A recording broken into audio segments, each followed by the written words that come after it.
There are currently over 14,000 North Korean soldiers deployed in Russia, with 10,000 of them in combat units.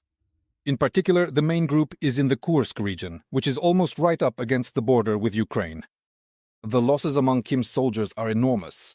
The GUR's estimate is over 7,000 killed and wounded. But Pyongyang does not spare its people, and the Kremlin expects to receive up to 50,000 more. Some of them have already arrived and are undergoing training in the Voronezh region of the Russian Federation. So who are these people? Is Kim sending those he doesn't care about or the best he has? We are talking about this with a man who trained alongside the fighters of this unit and then fled from North Korea to the west. Yes, I trained alongside them when I served in the North Korean army. Half a year of grueling physical training with the Assault Corps, as they are called, Special Forces, Kim's elite unit. This is the 11th Corps of the DPRK Army, whose tasks include sabotage, operations behind enemy lines, and the elimination of enemies of the regime. At one time, it was the DPRK Special Forces that attempted to assassinate the president of South Korea. They made it almost to his residence. In other words, Kim did not send rear echelon units to the Ukrainian front. But how real is this elite status? It depends on who you consider to be the elite, because the best in the DPRK are Kim's personal bodyguards, while the Assault Corps is a combat unit, but it is not much stronger than regular infantry. In North Korea, they are drafted into the army at 17. They serve for about 10 years. This is not a contract or mobilization. It is a way of life for an entire generation of men who simply have no other options. 17-year-olds, I don't think, are being sent to Russia. They take those who have served at least a year. So it's mostly soldiers between 18 and 25 who are going to the Ukrainian front. And for a regime that the West has squeezed with sanctions, this is an opportunity to receive black cash from Moscow in exchange for the lives of its people. First and foremost, money. Kim is receiving an unprecedented flow of cash. According to reports, Russia is paying about $2,000 a month for each soldier. 15,000 are already there, with up to 50,000 on the way. Kim will be able to pocket between 30 and 100 million every month. Kim's ambitions are enormous. In other words, the dictator clearly wants his special forces to gain combat experience. Kim Jong-un dreams of ruling the entire Korean peninsula. He believes that one day the Americans will leave and he will be able to invade South Korea. But for the most part, for the regime, this is still human trafficking. And also shells and missiles, of which Pyongyang has sent over 6 million to Russia.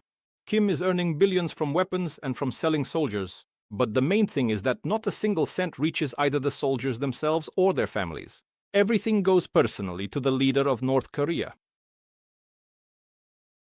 Arms supplies to the Kremlin from the DPRK, according to my interlocutor, are now reaching a new level. The country, in essence, is becoming a huge production site for Moscow. Specifically, it was with Korean KN-23 and KN-24 missiles that the Russians struck Kryvyi Rih the other day, and then Zaporizhzhia. Just 2 years ago, they were not considered a serious threat because these missiles flew anywhere but at the target. The first batches were truly scrap metal because they had spent more than a decade in warehouses, but that supply has been almost exhausted. Now they are producing new high-tech missiles and the DPRK has significantly improved their accuracy. In other words, the Ukrainian front is becoming a testing ground for Pyongyang. When every launch provides new data, every hit that brings death is an opportunity for Kim to earn even more. I've even heard from my sources that Russia is currently helping to build a drone manufacturing plant in North Korea because they realized what an advantage drones have given the Ukrainians. Well, and in general, more than 200 military factories in the DPRK are operating around the clock producing missiles, ammunition, and drones. And while Ukraine is unable to stop Kim's arms shipments to Moscow, North Korean troops deployed in Russia are a weak point in the system because it is practically impossible for people to escape from the DPRK, but it is much easier to do so in a combat zone.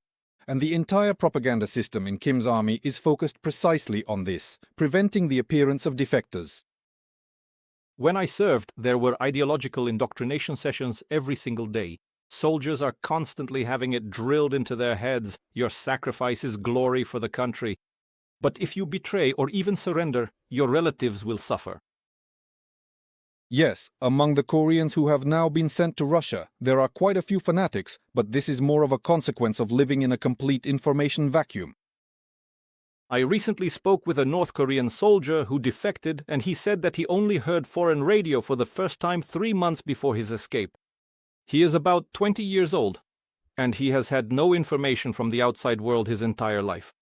Those who are currently fighting against Ukraine have never had it either. In units stationed in the Russian Federation, suicides are frequently recorded, as soldiers are given a grenade and ordered to die rather than be taken prisoner. They have been completely brainwashed. Taking their own lives for the sake of the regime is considered a heroic act for them. However, nobody actually wants to die. Kim's soldiers simply don't know what will happen if they surrender. And here my interlocutor sees opportunities for Kyiv. The Ukrainian authorities must develop a strategy on how to influence the minds of North Korean soldiers in the combat zone, because this will become a much more serious problem if there are another 50,000 of them. Ukraine should really think about psychological warfare. Leaflets in Korean, messages over loudspeakers. The means can be found. If they start surrendering, the whole system will waver, because for the regime, this is a hypersensitive issue. I urge the Ukrainian authorities and the military, provide them with information. Tell them how those who fled from the north live in South Korea and what awaits them after they surrender. And besides, every such defector could become a witness to the crimes of the dictatorship. And the more of them there are, the more often Pyongyang will hesitate about whether to expand their contingent at Moscow's request. From Washington, Dmytro Anapchenko, Serhiy Koval, American Bureau of the Inter TV channel, United News Marathon.